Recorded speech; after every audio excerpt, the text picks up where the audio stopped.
બંધારણ સભાની અગત્યની સમિતિઓ અને તેના અધ્યક્ષ. બંધારણ સભા દ્વારા કાર્યો કરવા 22 સમિતિઓની રચના કરવામાં આવી હતી, જેમાં અગત્યની સમિતિઓ અને તેના અધ્યક્ષ આ મુજબ છે. મુસદ્દા અથવા તો પ્રારૂપ સમિતિના અધ્યક્ષ ડોક્ટર BR આંબેડકર સાહેબ હતા.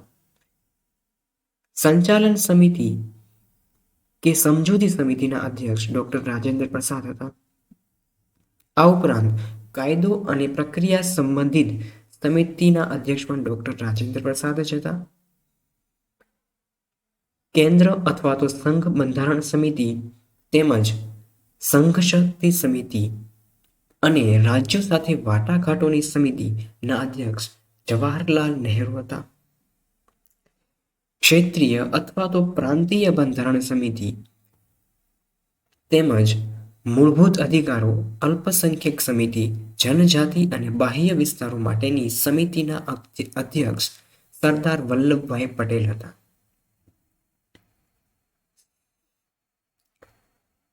મૂળભૂત અધિકાર ઉપસમિતિના અધ્યક્ષ JB કૃપલાની હતા.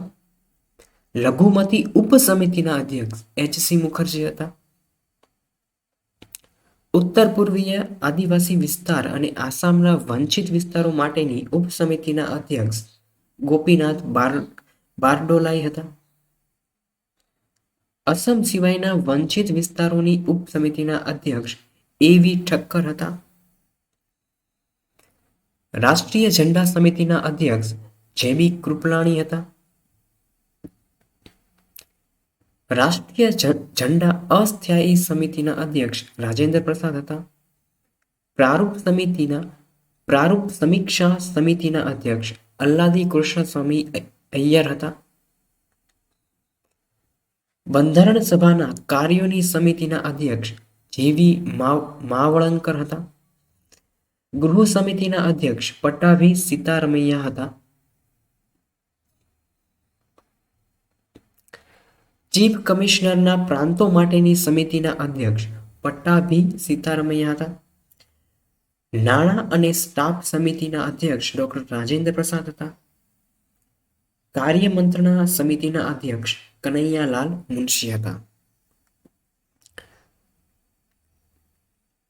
આ બધામાંથી મોટા ભાગે જે વિવિધ પરીક્ષામાં પૂછાય છે એ સમિતિઓ આ મુજબ છે. જેમ કે મુસદ્દા સમિતિ અથવા તો પ્રારૂપ સમિતિના અધ્યક્ષ કોણ હતા?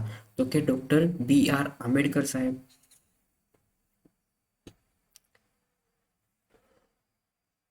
તેમજ ઝંડા સમિતિના અધ્યક્ષ કોણ હતા? આ એક મોસ્ટ આઈએમપી ટોપિક છે. મોટા ભાગની કોમ્પિટિટિવ એક્ઝામની અંદર આ સવાલ પૂછાતો હોય છે. તો ઝંડા સમિતિના અધ્યક્ષ JB કૃપલાણી હતા. આ ઉપરાંત કાર્ય મંત્રણા સમિતિના અધ્યક્ષ કનૈયાલાલ મુનશી હતા. તો મિત્રો આ તમે યાદ રાખજો. આ મોટા ભાગની પરીક્ષાઓમાં આમાંથી 1 થી 2 માર્કનું પૂછાતું જ હોય છે. તો આ આપણે જે વિવિધ બંધારણ સભાની અગત્યની સમિતિઓ અને તેના અધ્યક્ષ વિશેનો ટોપિક આજે સમજ્યો.